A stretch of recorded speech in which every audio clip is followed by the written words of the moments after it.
મોર્નિંગનો આપણું બ્રેકફાસ્ટ છે આજે. એ વાત અલગ છે કે હું પણ ધોરો નથી. Welcome back to my another vlog.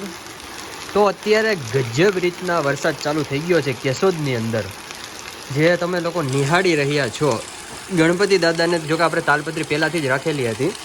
અહીંયાનું આખું પહેલેથી પ્લાનિંગ જ એવું હતું કે વરસાદની અંદર આવો કંઈ પ્રશ્ન ન રહે એના માટે.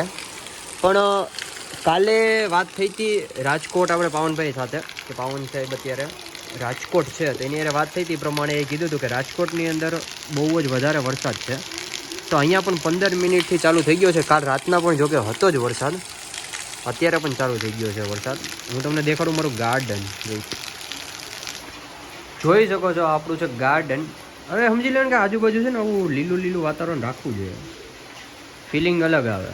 એ વાત અલગ છે કે જો આની અંદર ગુલાબ હતા જ, પણ શું ડેઈલી મમ્મા પૂજા કરે એટલે એની અંદર યુઝ થઈ જતા હોય છે. બાકી માહોલ એ ખતરનાક. ઓહો, તો વૈધો છોકરાઓ. મારું હવે રેડ ક્વીનને દેખાડું તમને. વેઇટ, જો માહોલ. રેડ ક્વીન તો તમને નહીં દેખાય, એનું કારણ છે કે અત્યારે એ બારોબર નીકળવું પડે એમ છે મારે વરસાદમાં, તો ભેગું થાય એમ છે. અત્યારે તમે જોઈ લો આપણી એલ્ટ્રો સ્પીડ છે. જોકે આમ તો આપણે છે ને કોઈ દી સાફ કરી જ નથી, ક્યારેક ક્યારેક કરતા હતા, એ વાત અલગ છે. પણ હવે ટાઈમ હતો નહીં તો વરસાદ અને ભગવાને આપણું સાંભળીને વરસાદ પણ મોકલી દીધો, તો ઓટોમેટિક એ પણ સાફ થઈ ગઈ છે. અત્યારે મોર્નિંગનો આપણું બ્રેકફાસ્ટ છે આજે ઇડલી અને સાંભાર, તો એ ખાવા આવી જજો. હું ચાલુ કરી દઉં છું ધીરે ધીરે ખાવાનું.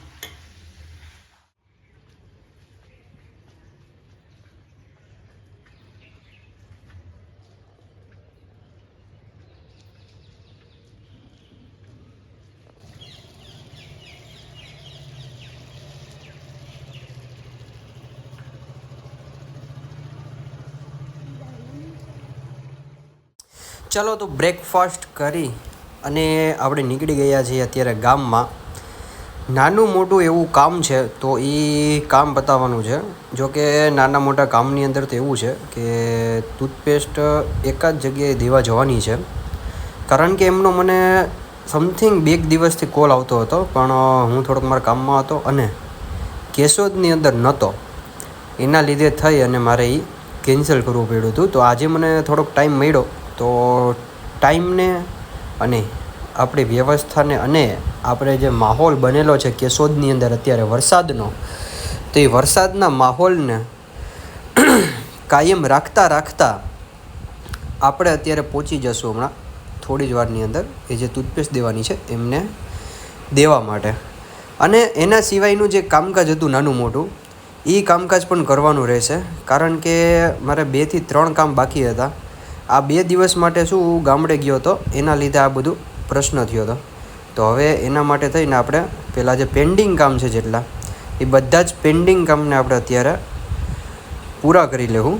અને પછી આપણે ક્યાંય બહારગામ જવાનું છે, પણ એ હું તમને નેક્સ્ટ વ્લોગની અંદર કહીશ કે મારી બીજી ટ્રીપ ક્યાં છે, મતલબ કે કેશોદની અંદરથી બીજે ક્યાં જવાનો છું, એના વિશે હું તમને ચોખવટ કરીશ.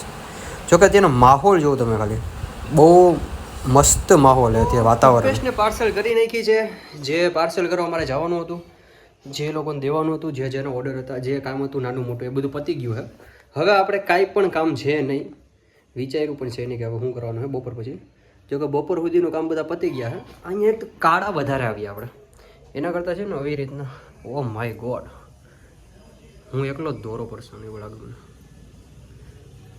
બાકી બધા તો કાળા, મારા શર્ટ જેવા કાળા. એ વાત અલગ છે કે હું પણ ધોરો નથી. તો હવે આજનું એક જ મિનિટ, તો આજનું કામકાજ બધું પતી ગયું છે. તો આજનો વ્લોગ અહીંયા પતાવીએ આપણે છીએ. અને જે લોકો પણ નવા હોય કે પછી જે લોકો જૂના હોય એ લોકો શેર કરજો, અને જે લોકો નવા છે એ લોકો ખાસ કરીને સબસ્ક્રાઈબ કરજો અને બીજા લોકોને પણ કરાવજો. Bye bye.